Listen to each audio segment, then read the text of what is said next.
राम जय जय राम, श्री राम जय जय राम। एहि विधि दुखित प्रजेश कुमारी, अकथनीय दारुण दुख भारी।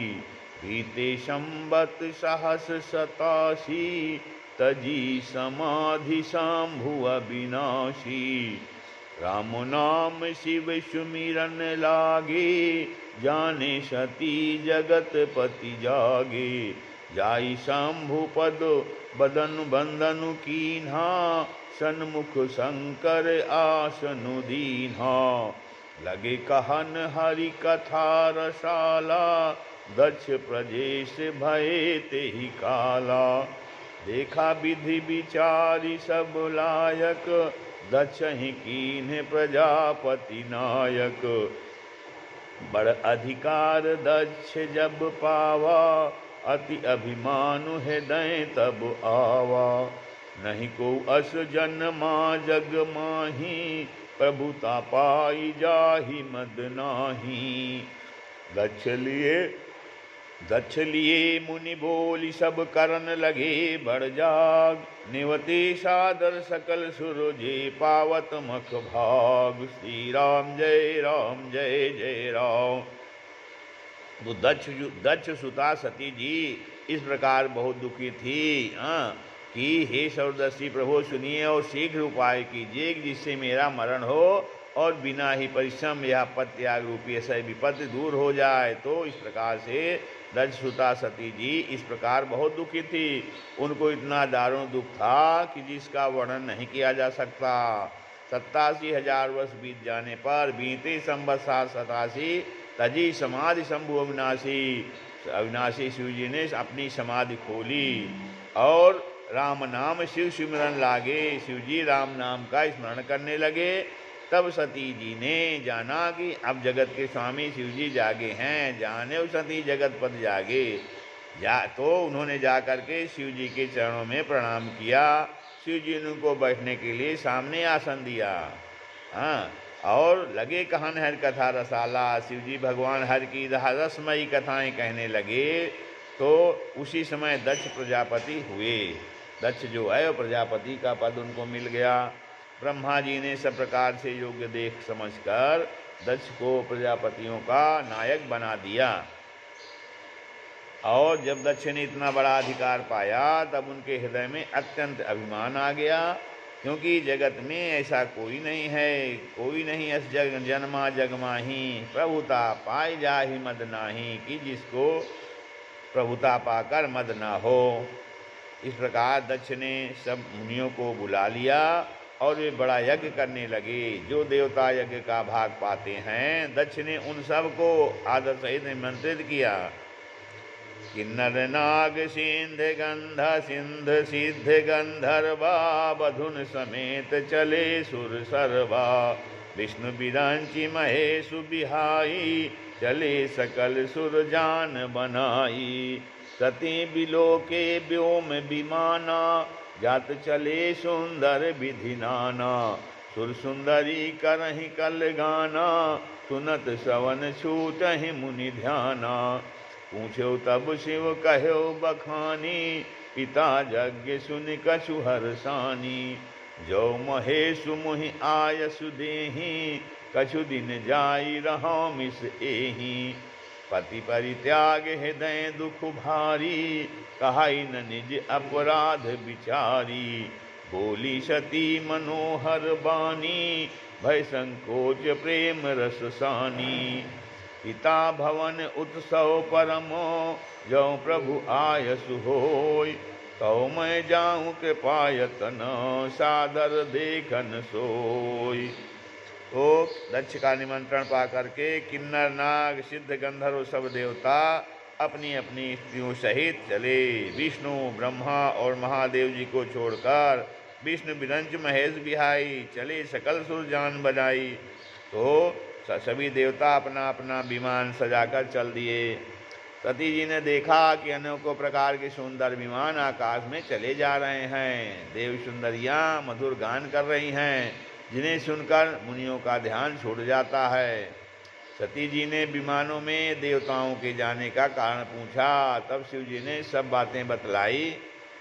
पिता के यज्ञ की बात सुनकर सती कुछ प्रसन्न हुई और सोचने लगी कि यदि महादेव जी मुझे आज्ञा दें तो इसी बहाने कुछ दिन पिता के घर जाकर रहूं, क्योंकि उनके हृदय में पद द्वारा त्यागी जाने का बड़ा भारी दुख था, पर अपना अपराध समझकर वे कुछ कहती नहीं थी। आखिर सती जी भय, संकोच और प्रेम रस में सनी हुई मनोहर वाणी से बोली, हे प्रभो, मेरे पिताजी के घर बहुत बड़ा उत्सव है। यदि आपकी आज्ञा हो तो हे कृपाधाम मैं आदर सहित उसे देखने जाऊं। कहे उनीको मोरहु मन भावा, यह अनुचित नहीं नेवत पठावा। दक्ष सकल निज सुता बुलाई, हमरे बयर तुम्हें बिसराई। ब्रह्म सभा हम सन दुख माना, तिहि ते अजहु करहि अपमाना। जौ बिन बोले जाहु भवानी, रहै न सीलु स्नेह न कानी। यद्यपि मित्र प्रभु पितु गुरु गेहा, जाई बिन बोले ही न सवेले हूँ न संदेहा। तदपि विरोध मान जहाँ कोई, तहाँ गए कल्याण न होई। भांति अनेक शंभु समुझावा, भावी बस न ज्ञान उर आवा। कहा प्रभु जाहु जो भी नहीं बुलाए, नहीं भली बात हमारे भाई। कही देखा हरि जतन बहु, रहाई न दक्ष कुमार। दिए मुख्य गण संग तब, विदा कीन्ह त्रिपुरार। श्री राम जय जय राम। तो शिव जी ने कहा कि तुमने बात तो बहुत अच्छी कही, यह मेरे मन को भी पसंद आई, पर उन्होंने न्योता नहीं भेजा है, यह अनुचित है। दक्ष ने अपनी 100 लड़कियों को बुलाया है, किंतु हमारे बैर के कारण उन्होंने तुमको भी भुला दिया। एक बार ब्रह्मा जी की सभा में हमसे अप्रसन्न हो गए थे, उसी से वे अब भी हमारा अपमान करते हैं। हे भवानी, जो तुम बिना बुलाए जाओगी तो न शील स्नेह ही रहेगा और न मान मर्यादा ही रहेगी। कहते हैं शिव जी कि यद्यपि इसमें संदेह नहीं कि मित्र के घर में, स्वामी के यहाँ, पिता और गुरु के घर बिना बुलाए भी जाना चाहिए, तो भी जहाँ कोई विरोध मानता हो उसके घर जाने से कल्याण नहीं होता है। शिव जी ने बहुत प्रकार से सती उसको समझाया, पर होनहार सती के हृदय में बोध नहीं हुआ। फिर शिव जी ने कहा, यदि बिना बुलाए जाओगी तो हमारी समझ में अच्छी बात न होगी। तो शिव जी ने जो है बहुत प्रकार से कहकर देख लिया, किंतु जब सती किसी प्रकार भी नहीं रुकी, नहीं मानी, तब जो है शिव जी त्रिपुरारी महादेव जी ने अपने मुख्य गणों को साथ देकर उनको विदा कर दिया। दिए मुख्य गण संग तब, विदा कीन त्रिपुरारी। पिता भवन जब गई भवानी, दक्ष त्रास काहू न सन्मानी। सादर भले ही मिली एक माता, भगनी मिली बहुत मुस्काता। दक्ष न कछु पूछी कुछ लागुसलाता, सती बिलो की जरे सब गाता। सती जाई देखो तब जागा, कतहु न दीखे शंभु कर भागा। तब चित चढ़े जो शंकर कहे हो, प्रभु अपमान समुझ उर्दहे हो। पाछिल दुख न हृदय अस व्यापा, जस यह भयो महापरितापा। यद्यपि जग दारुण दुख नाना, सबते कठिन जाति अवमाना। समुझ सुसती भयो अति क्रोधा, बहुविध जननी कीन्ह प्रबोधा। शिव अपमान न जाय सही, हृदय न होई प्रबोध। सकल सबहि हटि हटि कई, तब बोली बचन सक्रोध। श्री राम जय जय राम। भवानी सती जी जब पिता दक्ष के घर पहुंची, तब दक्ष के डर के मारे किसी ने उनकी आव भगत नहीं की। केवल एक माता भले ही आदर से मिली हो, बहनें बहुत मुस्कुराती हुई मिली। दक्ष तो उनकी कुछ कुशल क्षेम तक नहीं पूछी, और सती जी को देखकर उल्टे उनके सारे अंग जल गए। जल उठे। तब सती ने जाकर यज्ञ देखा। सती जाए देखो तब जागा, कतौ न दीख शंभु कर भागा। वहाँ कहीं भी शिव जी का भाग दिखाई नहीं दिया। तब शिव जी ने जो कहा था वह उनकी समझ में आ गया। स्वामी का अपमान समझकर सती का हृदय जल उठा। पिछला परित्याग का दुख उनके हृदय में उतना नहीं व्यापा था जितना महान दुख इस समय पति अपमान के कारण हुआ। तो यद्यप जगत में अनेक प्रकार के दारुण दुख हैं, तथापि जाति अपमान सबसे बढ़कर कठिन है। यह समझकर सती जी को बड़ा क्रोध हो आया। माता ने उन्हें बहुत प्रकार से समझाया बुझाया, परंतु उनसे शिव जी का अपमान सहा नहीं गया।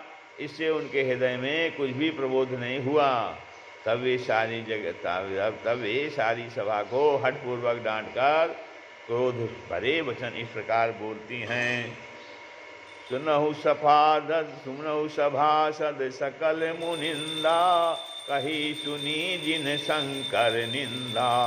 तो फलु तुरत लाभ सब काहूँ, भली भांति परिपछिता बुफिता हूँ।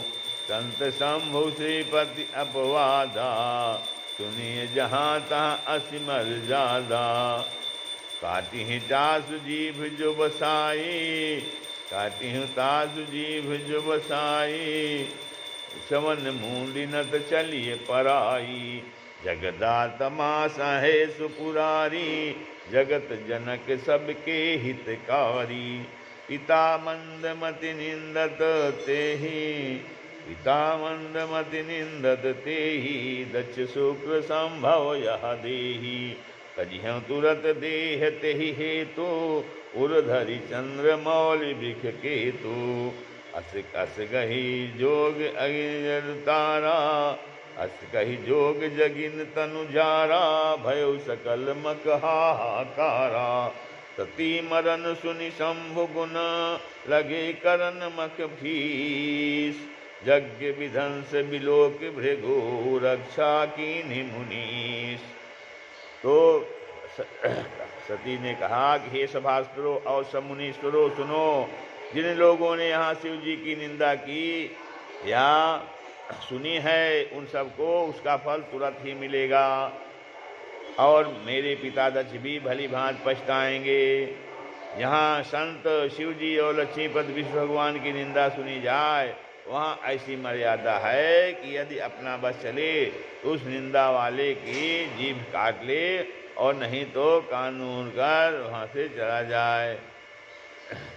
तो इस प्रकार त्रिपुर दैत्य को मारने वाले भगवान महेश्वर संपूर्ण जगत के आत्मा हैं। वे जगत पिता और सबका हित करने वाले हैं। मेरा मंद बुद्धि पिता उनकी निंदा करता है, और मेरा यह शरीर दक्ष के वीर से उत्पन्न है। इसलिए चंद्रमा को ललाट पर धारण करने वाले विख्यात शिव जी को हृदय में धारण करके मैं इस शरीर को तुरंत ही छोड़ दूंगी। ऐसा कहकर सती जी ने योगाग्नि में अपना शरीर भस्म कर डाला। यज्ञशाला में हाहाकार मच गया। सती का स्मरण सुनकर शिव जी के गण यज्ञ विध्वंस करने लगे। यज्ञ विध्वंस होते देखकर मुनीश्वर भृगु जी ने उसकी रक्षा की। श्री राम जय जय राम।